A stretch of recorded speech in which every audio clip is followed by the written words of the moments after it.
교육학자로 오랫동안 널리 알려졌던 페스탈로치라는 분은 계십니다. 그분이 이런 말을 했습니다. 부모의 사랑은 봄날 저녁에 내리는 이슬과 같고 자녀의 사랑은 아름다운 꽃송이와 같다. 참 아름다운 표현이죠. 사랑의 비극은 이별에 있는 것이 아니라 무관심이다. 사랑의 비극은 이별에 있는 것이 아니라 무관심이다. 이런 말을 했어요. 우리는 서로 다른 곳에서 태어난 사람들입니다. 전혀 백그라운드가 다른 데서 성장한 사람들입니다. 서로 잘 모르죠. 잘 모르는 사람들이에요. 그럼에도 불구하고 우리는 한 분을 믿는 분들입니다. 예수 그리스도, 그분 한 분을 나의 구주로 믿고 한 분 하나님을 나의 아버지라고 부르고 성령님이 우리 가운데 거하셔서 하나님 앞에 예배하는 자들입니다. 놀라운 축복이요, 특권이 아닐 수가 없습니다. 사실은 옆에 계신 분이 누군지 잘 모르죠. 알아야 될 필요도 별로 없어요. 꼬치꼬치 묻지 마세요. 그런데도 불구하고 관심이 쏠립니다. 왜 그러는가? 예수 믿기 때문에 그래요. 내가 믿는 예수님을 저도 믿고 있고 내가 아버지라고 부르는 그분을 저도 아버지라고 부르고 있으니 관심을 안 가질 수가 없어요. 이게 사랑이요, 이게 믿음이요, 우리의 신앙생활입니다. 근데 가장 무서운 우리의 적이 뭐냐? 무관심입니다. 오늘 성경 본문에 보시면 율법교사라고 하는 분이 등장하고 있습니다. 율법사라고도 하고 옛날 성경 율법사, 우리 개역 개정에는 율법교사로 번역을 했습니다. 누구실까? 대충 성경을 아시는 분은 대충 어떤 분이라는 것을 여러분은 아실 겁니다. 그런데 성경에 아직 익숙하지 못한 분들은 어떤 분일까 궁금해하거나 잘못 추측할 수도 있어서 분명하게 말하면, 요즘 현대 단어로 말하면 율법교사, 법학자를 말하고 있죠. 법학자. 영어에는 an expert in the law, expert입니다. 전문가죠. 법 전문가, 이렇게 말할 수 있죠. 법을 전공한 사람이고 또 법 쪽에서 일하는 사람, 전문적으로 일하는 사람을 가리켜서 율법교사라고 말합니다. 이스라엘 백성들에게는 법이라는 게 따로 있지 않아요. 율법이었습니다. 율법이 그들의 전부 법이었어요. 그래서 율법을 연구하고 전공하고 율법을 이렇게 해석하고 그리고 율법을 또 백성들에게, 자녀들에게 가르치는 사람, 이 사람이 바로 율법교사였습니다. 그래서 대부분의 율법교사가 서기관들이 율법교사였습니다. 서기관들은 누구냐? 성경을 기록하는 사람들인데요, 성경을 카피해서 계속 보존하는 사람들이죠. 그리고 서기관들이 하나님의 말씀을 읽고 해석하고 이렇게 해서 나아가는 그런 사람들을 가리킵니다.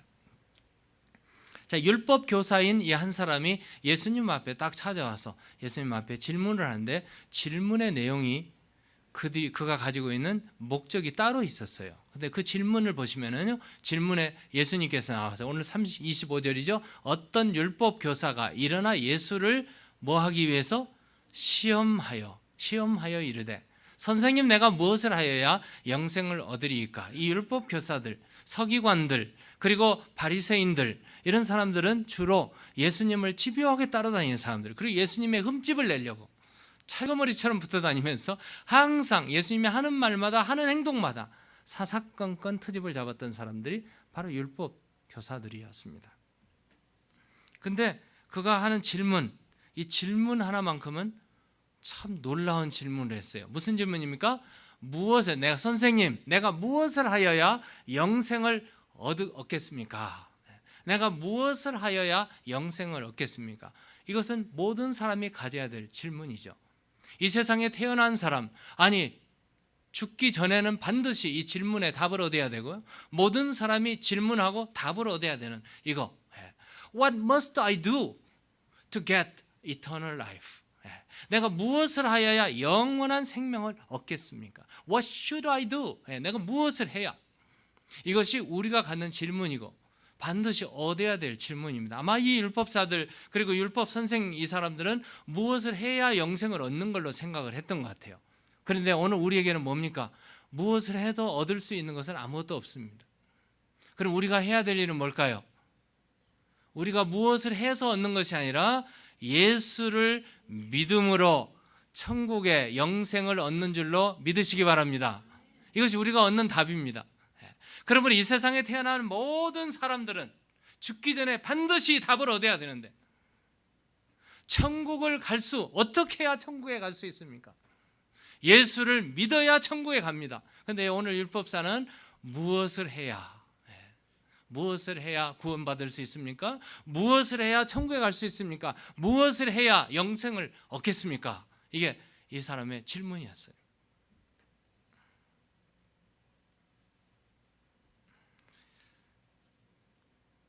대화 속에 눈을 보면서 마음의 중심을 꿰뚫어 보시는 예수님이 그 사람의 마음 상태를 모를 리가 없죠. 그래서 예수님께서 그 사람이 질문을 받고 다시 질문을 되돌아 묻습니다. 그 다음 절 26절에 보면 예수께서 이르시되 뭐라고 우리 다 같이 읽겠습니다. 예수께서 이르시되 율법에 무엇이라 기록되었으며 내가 어떻게 읽느냐. 율법에 뭐라고 기록되었느냐. 이 지금 율법 교사니까요. 율법 박사잖아요. 그래서 율법이 뭐라고 하느냐, 그리고 어떻게 되느냐, 어떻게 읽어가느냐 이렇게 지금 질문을 했습니다. 그랬더니 이 사람이 그 즉시로 대답을 하죠. 율법이 총망라죠. 27절 다 같이 읽겠습니다. 시작. 대답하여 이르되 내 마음을 다하며 목숨을 다하며 힘을 다하며 뜻을 다하여 주 너의 하나님을 사랑하고 또한 내 이웃을 내 자신같이 사랑하라 하였나이다.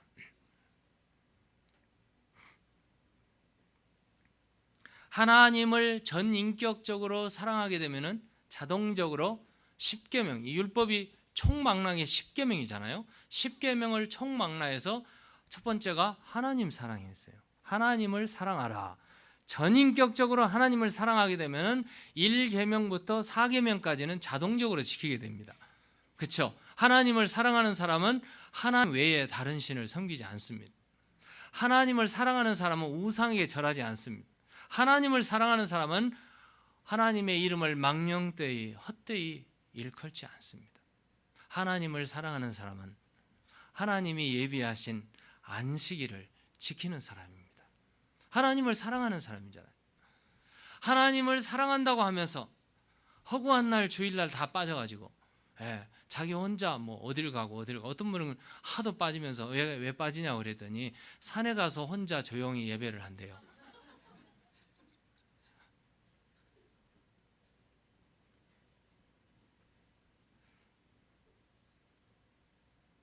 말이 안 되잖아요. 하나님을 사랑하는 사람이에요. 정한 날 정한 시간에 하나님 예배하는 날이잖아요. 이 날은 내 날이 아니에요. 주님의 날이라. 주의 날. 그래서 주일이에요. 그래서 주일입니다. 자, 그리고 주 너의 하나님을 어떻게 사랑하라? 목숨을 다하여 마음과 뜻과 정성과 온 힘을 다해서 하나님을 사랑하고 그리고 또 내 이웃을 내 몸과 같이 사랑하라. 이웃을 내 몸과 같이 사랑하게 되면 어떻게 돼요? 5계명부터 10계명은 자동적으로 지키게 됩니다. 아버지에게 순종하는 거 반드시 지켜야 될 일이죠. 그리고 도둑질하는 거, 간음하는 거, 거짓말하는 거, 탐내는 거 이런 거 다 이웃을 사랑하는 사람은 할 수 없는 일이죠. 이웃을 사랑하기 때문에 이게 자동적으로 지키는. 그래서 1계명부터 10계명까지 총 이 율법을 망라하면 주 너의 하나님을 사랑하고 또 내 이웃을 내 몸과 같이 사랑하라. 이것이었어요. 자, 예수님이 지금 이 말을 듣고 나서 예수님께서 That's right. 다 맞다. 지금 그 말이 맞다. 그러면서 하시는 얘기가 옳도다. 이를 행하라. Do this and then you will live. 네가 이렇게 하면 살 것이다. 이렇게 말을 합니다. 이걸로 이제 끝났어요. 그랬는데 이 율법 교사가 자기를 조금 더 내보내려고 예수님 앞에 다른 질문을 하고 있어요. 그러면 누가 내 이웃입니까? Who is my neighbor? 누가 이웃입니까?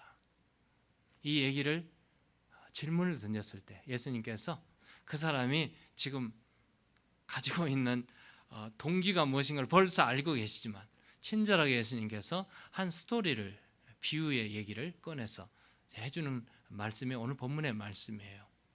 한 사람이 이웃이 누구인가? 오늘 본문 30절을 한번 볼까요? 30절 다 같이 읽겠습니다. 시작. 예수께서 대답하여 이르시되 어떤 사람이 예루살렘에서 여리고로 내려가다가 강도를 만나매 강도들이 그 옷을 벗기고 때려 거의 죽은 것을 버리고 갔더라. 참 비참한 상황이죠. 피투성이가 된 한 사람이 쓰러져 있는 상황입니다. 이 어려운 상황에 얘기의 스토리를 간단하게 요약하면 한 사람이 지나가고 있는데 그 사람의 이름은 제사장이었어요. 제사장이 보고 얼굴을 돌리고 귀를 막고 돌아가 버립니다. 두 번째 사람, 반드시 도와야 될 사람인데 레위인이었어요. 선택받은 사람이었습니다. 하나님이 사랑하고 하나님을 사랑한다고 고백하는 사람이었어요. 그도 신음소리를 듣고 그 죽어가는 현장을 보면서 얼굴을 돌리고 다른 길로 피하여 갔다고 그랬습니다. 그런데 전혀 유대인들하고 상관이 없는 여행객이 있었어요. 그 사람의 이름은 나오지 않지만 그의 민족의 이름은 나옵니다. 사마리아인이었습니다. 이스라엘 백성들이 무시하고 상종도 하지 않은 사마리아 여행객이 지나가다가 신음소리를 들었어요. 그리고 가서 그 사람을 케어해주고 그 사람을 돌봐줬어요. 그 사람을 살려줬습니다. 그리고 예수님의 얘기는 그러면 이 세 사람 중에 누가 참 이웃이 되겠는가? 그렇게 물으면서 이웃에 대한 얘기를 하고 있습니다. 오늘 본문을 조금 더 구체적으로 들어가면 예루살렘에서 어디로 가고 있었어요? 여리고로 내려가고 있습니다. 예루살렘은 지형적으로 산악지역입니다. 산이 높은 지역인데 우리 덴버가 5,000피트가 넘죠.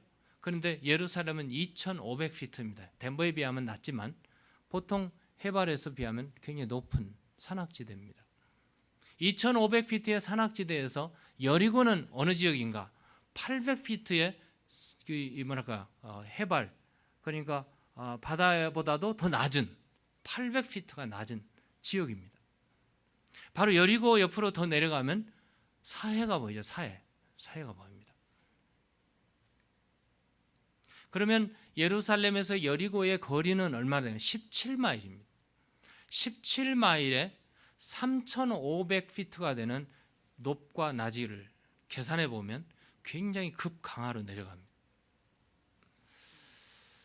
17마일이면 여기서 아마 우리 교회에서 리틀턴 저 남쪽 아마 그 거리가 될 건데요. 조금 우리가 비유로 쉽게 얘기하면 제네스팍 있죠. 제네스팍에 그 올라가는 길, 거기에서 내려오는 급강하로 내려잖아요. 아마 그런 길일 거예요. 제가 내년 3월 달에 드디어 성지 순례를 갑니다. 가면 제가 확인하고 돌아와서 다시 얘기해 드릴게요. 제가 추측하기로는 굉장히 급강하로 내려가는. 그래서 거기에는 돌이 많고 계곡이 많고 그래서 길이 아주 험난해서 도적이 있고 강도가 들끓는 곳이에요. 여행객들이 가다가 굉장히 주의해야 되는, 얼라트해야 되는 그런 지역입니다. 어떤 사람이 여행을 하고 갔어요. 여행을 하고 아마 피츠무드 빨리 가야 되는 그 여행객이었던 것 같아요. 가다가 강도를 만났어요. 그 옛날에는 옷을 입은 겉옷도 재산입니다. 겉옷을 뺏겼어요. 그리고 가지고 있는 돈이 좀 있었던가 봐요. 뺏겼어요. 안 뺏기려고 하다가 두들겨 맞았어요. 이거 만약에 거반 맞아 죽었다고 그랬어요. 그리고 옷도 뺏기고 가진 거 뺏기고 거반 맞아서 죽었다. 거반 맞아 죽었어요. 영어 성경에 보면 반은 죽었다고 그랬어요. 그 정도로 성의가 된 채로 죽어 있어요. 죽어가고 있는 사람이었어요. 이 안타까운 현장에 지금 놓여 있는데 거기에 제사장이 지나가고 있었어요. 제사장이 누굽니까? 제사장은 하나님과 사람 사이에 서서 제사를 지내는 매우 훌륭한 사람입니다. 지금도 캐톨릭 신부는 프리스트라고 쓰는데 프리스트입니다.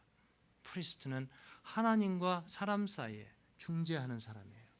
매우 중요한 직분이고 매우 중요한 사람입니다. 하나님을 케어하고 그리고 사람을 케어하는 사람, 해야 되는 사람이었어요.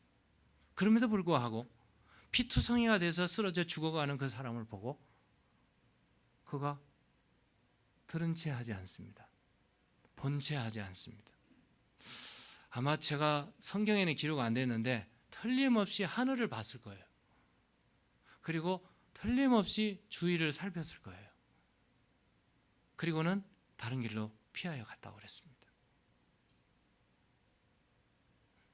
두 번째 사람이 등장합니다. 레위인이었습니다.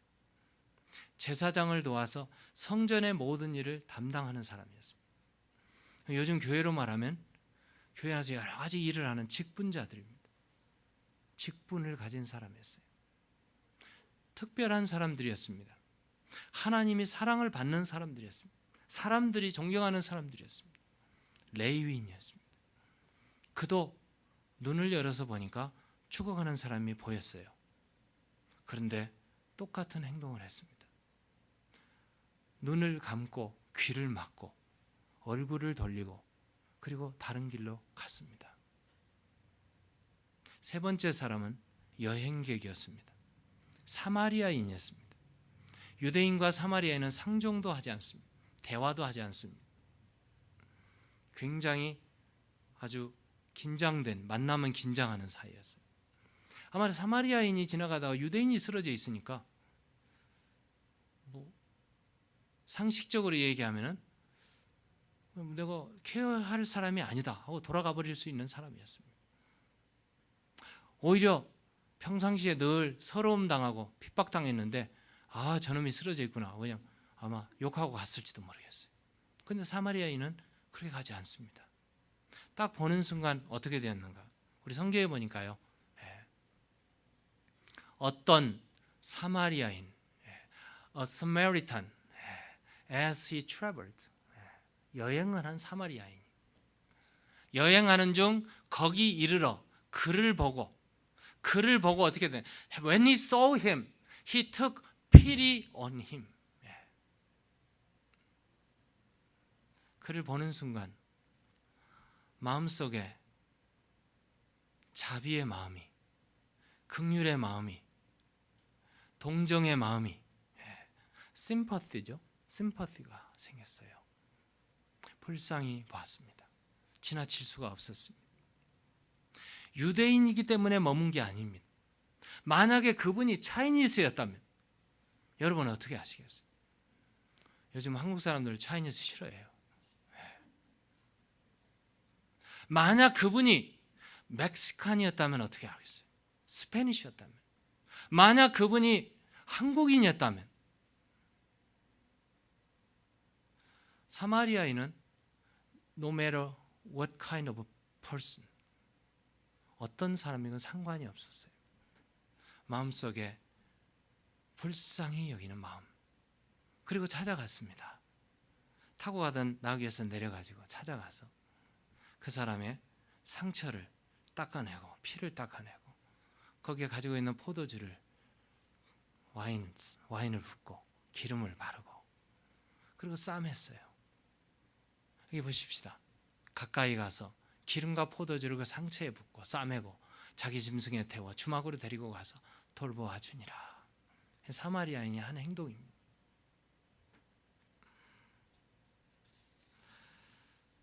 응급조치를 했죠. 응급조치를 하고 나서 그리고 그냥 놔둬도 죽습니다. 그래서 자기 나귀에 태워가지고 여관으로 찾아가서 여관 주인에게 같이 케어하고 그러고 나서 그 다음날 거기 떠나면서 그 사람에게 돈을 줘요. 케어할 수 있는 비용. 그리고는 내가 다시 돌아올 텐데 비용이 더 들면 돌아오는 길에 갚겠습니다. 완벽한 선행이죠. 완벽한 선행. 그리고 율법 교사에게 묻습니다. 네 생각에는 What do you think? Who is the neighbor among three people? 세 사람 중에 누가 참 이웃이겠는가? 그러니까 그 사람이 뭐라고 합니까? 대답이 딱. 그 사람 대답은 자비를 베푼 사람입니다. 자비를 베푼 사람입니다. 예수님께서 가서 이와 같이 하라 이렇게 말씀해요. 오늘 얘기를 종합해 보면 긍정적인 사마리아인의 선행을 볼 수 있지만 부정적인 레위인과 제사장의 그 핵심 행동을 볼 수가 있습니다.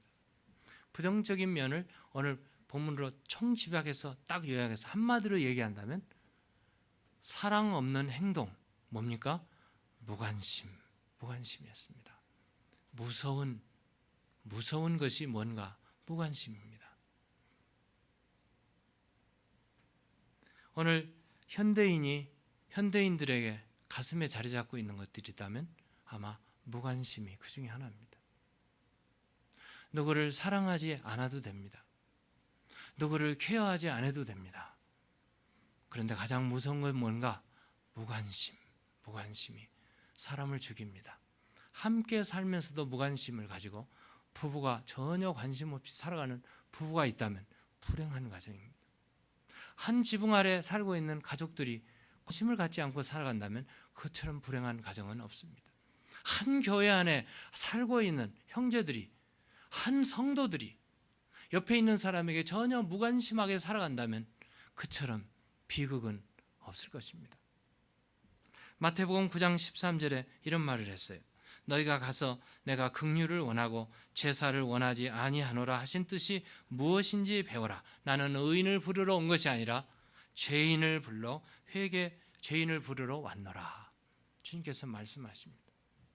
우리 하나님이 원하시는 것은 제사를 원치 않으세요. 근데 우리는 예배를 참 중요시해요. 굉장히 예배를 중요시합니다. 그런데 하나님이 정작 원하는 건 뭐예요? 긍휼을 원하십니다. 긍휼을 원하세요. 우리가 예배를 잘 드리고 예배 끝하고 세상에 가서 긍휼 없이 사랑 없이 살아가는 거 하나님이 원하지 않고 그 예배 받지 않으십니다. 우리가 예배를 하나님께 드렸으면 그 예배하신 하나님의 사랑을 가지고 세상에 나가서 사랑을 베푸는 것이 하나님이 원하신다는 말씀이에요. 짐 엘리어트라는 분이 이런 말을 했어요. 유명한 말을 남겼는데 사랑의 반대는 증오가 아니라 무관심이다. 교육의 반대는 무지가 아니고 무관심입니다. 아름다움의 반대는 추함이 아니고 무관심입니다. 여러분, 아름다움 얼마나 좋습니까? 근데 아름다움의 반대는 어글리한 것이 아니라 무관심이라고 그랬습니다. 삶의 반대는 죽음이 아니라 삶과 죽음 모두에 대한 무관심입니다. 무관심으로 지나쳐버렸던 제사장, 레위인, 그들은 이웃이 아니었습니다. 예수님의 질문에 누가 이 세 사람 중에 이웃이겠는가? 그의 대답은 딱 하나였어요. The one who had mercy on him. 그에게 자비를 베푼 사람입니다. 제가 오늘 설교를 마무리하면서 선한 사마리아 사람이 한 행동을 찾아서 분해해 보니까 7가지가 나오더라고요. 7가지를 찾아서 오늘 보려고 합니다. 34절을 한번 다 같이 읽고 7가지 선행을 보도록 하겠습니다. 우리 34절 한번 다 같이 읽겠습니다. 시작. 가까이 가서 기름과 포도주를 그 상처에 붓고 싸매고 자기 짐승에 태워 주막으로 데리고 가서 돌보아 주니라. 여기 한 5가지 정도 나옵니다. 5가지 정도가 나와요. 제가 종합해 보니까 선한 사마리아 7가지 행동 중에 첫 번째가 뭡니까? 가까이 가는 것입니다. 가까이 가는 것. 가까이 가야 됩니다. 나의 도움이 필요한 사람에게 가서 멀리 있으면서 뭐 가져라, 뭐 가라, 어디 가라 해봤더니 소용이 없어요. 가까이 가서 챙겨줘야 됩니다. 그를 도와주려면 가까이 가야 됩니다. To get closer. 가까이. 우리가 아직 죄인 되었을 때 우리를 돕기 위해서 하나님은 독생자 예수 그리스도를 이 땅에 보내셨습니다. 우리에게 가까이 오게 하기 우리처럼 되셨습니다. 인카네이션 되셨어요. 우리처럼 육신의 몸을 입으시고 이 땅에 태어나셨습니다. 그리고 우리의 모든 고통과 아픔과 죄악들을 다 경험하시고 십자가의 죽으심으로 우리의 죄를 한 몸에 담당하시고 우리의 문제를 해결해 주셨습니다. 가까이 가야 도울 수 있습니다. 우리 한국 땅이 불모지였고 우상의 나라였고 미신을 섬기는 아주 불행한 나라였습니다. 그런데 한 130년 전에 미국의 선교사 두 사람이 한국 땅을 밟았어요. 가까이 찾아왔습니다. 1885년 인천 항구에 두 사람이 장로교회 선교사하고 감리교회 선교사인데, 감리교회 선교사가 원래 장로교회였는데 감리교회로 바뀌었어요. 언더우드라는 선교사, 장로교회 선교사와 아펜젤러라고 하는 감리교 선교사가 똑같은 배를 타고 한국에 들어왔어요. 복음을 전했습니다. 한국 사람처럼 되었습니다. 이름도 한국 이름으로 바꿨어요. 그리고 한국과 가까이 왔어요. 한국 사람처럼 가까이 와서 한국 사람을 복음을 전하고 도와주었어요.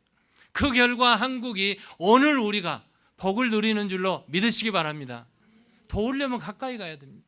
두 번째, 가진 물질을 희생해야 됩니다. 자, 피투성이가 된 쓰러져 있는 사람을 향해서 내려왔어요. 그리고 닦아내고 그의 짐을 풀어가지고 그에게 가장 필요한 것이요, 기름, 포도주였습니다. 자기에게 필요한 기름과 포도주를 내려가지고 상처에 다 바르고 싸매 주었어요. 선행을 하려면 우리의 물질이 희생해야 됩니다.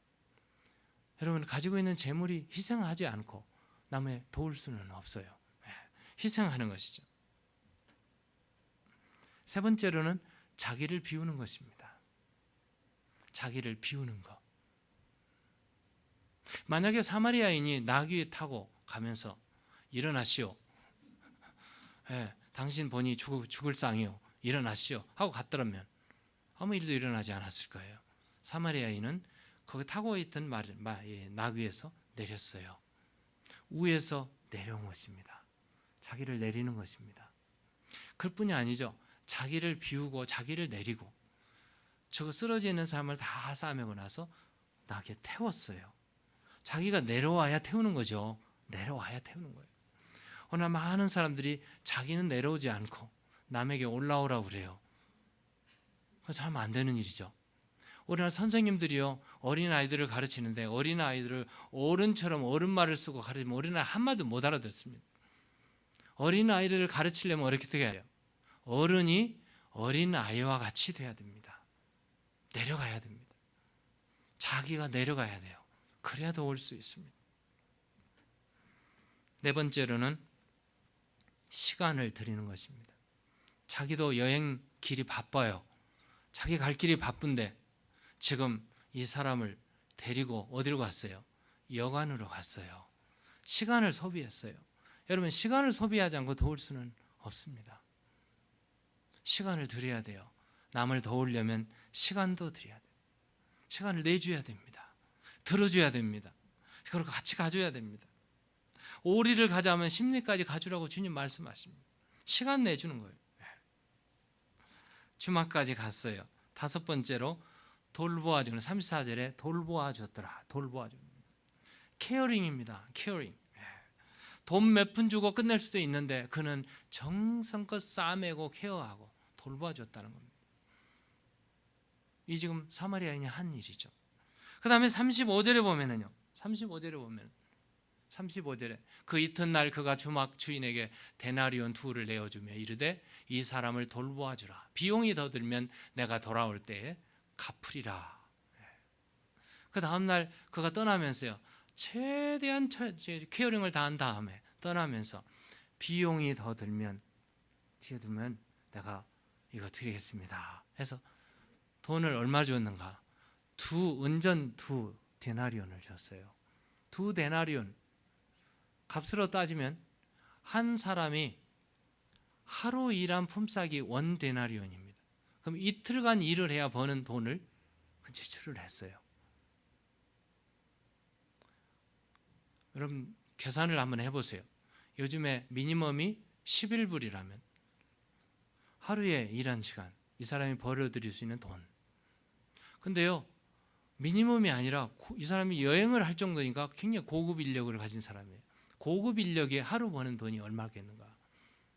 제가 에버리지로 따지면 한 300불쯤 되는 것 같아요. 300불쯤 되는데 작은 돈처럼 보이는데 그 옛날에 2데나리온이면 하루에 여관에 머물 수 있는 돈이 얼마인가? 하루에 여관비가요, 하룻밤 자는데 12분의 1 데나리온입니다. 그러면 지금 2데나리온을 페이했으면 24일 동안 머물 수 있는 여관비를 페이한 거예요. 그럼 얼마나 큰 돈입니까? 여관비를 페이하고 이 사람을 케어해 주라. 그리고 이 비용이 더 들면 내가 돌아오겠다. 여러분, 선행하려면 돈도 드려야 돼요. 돈 벌어서 어디다 쓰시렵니까? 이런 때 쓰시라는, 이런 때. 우리 영어에 이런 말이 있죠. What you pay is what you get. 공짜는 없다. 한국말이죠. 공짜는 없다. 우리가 뭔가를 얻으려면 페이를 해야 됩니다. 페이를. 여러분, 하나님 나라에 우리가 뭔가를 얻어야 되고 뭔가 이루어야 되는데 하려면 뭐 해야 돼요? 페이해야 됩니다. 페이해야 돼요. 마지막으로 이 사람을 끝까지 돌봐줬다는 겁니다. 끝까지. 35절에 보면은 내가 돌아올 때 여기 들리겠습니다. 그리고 비용이 더 들면 내가 그것도 페이하겠습니다. 지금 여기 2데나리온까지 하고 가도 정말 훌륭한 일을 했어요. 정말 훌륭한 일을 했습니다. 그런데 이 사람은 거기까지가 아니에요. 돌아올 때에 완전히 이 사람이 완전해질 때까지 끝까지 돌봐준 겁니다. 여러분, 한 생명을 돌보기 위해서 완전하게 7가지 선행을 그는 했던 것입니다. 어떻게 보면 이 선한 사마리아인은 우리 주님이셨습니다. 여러분 보시면 아시겠지만 바로 주님이셨어요. 그리고 예수를 믿는, 우리 예수 믿는 사람들이 바로 선한 사마리아인이 되어야 될 것입니다. 얘기 안 하고 마치려고 합니다. 옛날에 중국에 춘추 시대가 있었어요. 춘추 시대에 위나라가 있었고 개나라가 있었어요. 그 위나라의 장군이 전쟁을 일으켜가지고 개나라를 침입을 했습니다. 침입을 해가지고 전쟁을 일으켰는데 개나라가 막 패전을 하고 백성들이 막 도망가고 피신을 하는데 한 여인이 도망을 가고 있는데 머리에는 보따리를 이고 등에는 아이를 업고 손에는 아이를 손을 잡고 그러고 가고 있었어요. 한심하죠. 언 세월에 피하겠어요. 막 전쟁터에 아우성이 치면서 군인들이 막 다가오니까 급해졌어요. 뭐 피할 길로 좀 이러다가 다 죽게 생겨서 그 여인이 등에 업고 있던 아이를 내려놓고 손에 잡고 있던 아이를 등에 업고 가더래요. 그러니까 위나라 장군이 이렇게 보고 있다가 특이한 현상이잖아요. 그래서 자기 군병에게 저 여인을 잡아오느라 그랬어요. 그러니까 잡아왔어요. 궁금하잖아요. 그리고 이 장군이 그 여인에게 묻습니다. 어찌하여 당신은 아이 둘을 업고 들고 손잡고 가다가 한 아이는 내려놓고 한 아이는 업고 그렇게 갔느냐 물어봤어요. 그랬더니 그 여인이 이렇게 대답을 했습니다. 전쟁이 일어났는데 내 동생이 죽어가고 있었습니다. 아파서 죽어가고 있는데 자기 아들을 손을 붙잡고 그 아들 때문에 눈을 못 감고 죽지를 못하고 있더래요. 죽어야 되는데. 그래서 그 언니가 동생에게 이랬어요. 아이 걱정하지 마라. 내가 책임지고 아이를 돌봐줄게. 그러니까 나 믿고 눈 감고 가라. 그랬어요. 그랬더니 그 동생이 그 언니의 말을 듣고 그 약속 믿고 눈을 감고 죽었습니다. 그리고 나서 전쟁이 일어나고 전쟁에 피신을 하는데 막 도망가고 있는데 등에 업고 있던 아이는 자기 아들이었어요. 손에 잡고 가는 아이는 동생 아이였어요. 근데 이 여인이 동생하고 약속을 지키기 위해서 지금 둘 다 죽게 생겨서 한 아이를 살리려고 약속을 지키려고 자기 아이를 내려놓고 동생 아이의 손을 붙잡고 그리고 등에 업고 그리고 뛰어갔다고 그렇게 얘기를 했습니다. 위나라 장군이 이 얘기를 듣는 순간 마음에 감동이 왔어요. 세상에 이렇게 착하고 좋은 백성이 사는 이 위나라를, 이 개나라를 내가 만약에 치면은 세상에 못할 짓을 하는 것이고, 또 이와 같이 선하고 좋은 사람들이 살고 이 나라를 잘못 건드렸다가는 우리가 죽을 것이다. 그래가지고요, 회전나팔을 불고 본국으로 돌아갔다는 얘기입니다. 얼마나 선하고 착한 일이었습니까? 아까도 말했지만 선한 사마리아인은 바로 예수님이셨고, 바로 예수를 믿는 오늘 우리가 아니겠습니까? 오늘 우리가 선한 사마리아인이 되었어. 이 세상에 나가서 가정을 바꾸고, 교회를 바꾸고, 커뮤니티를 바꾸고, 나라를 살리는 선한 사마리아인이 되시기를 주의 이름으로 축원합니다.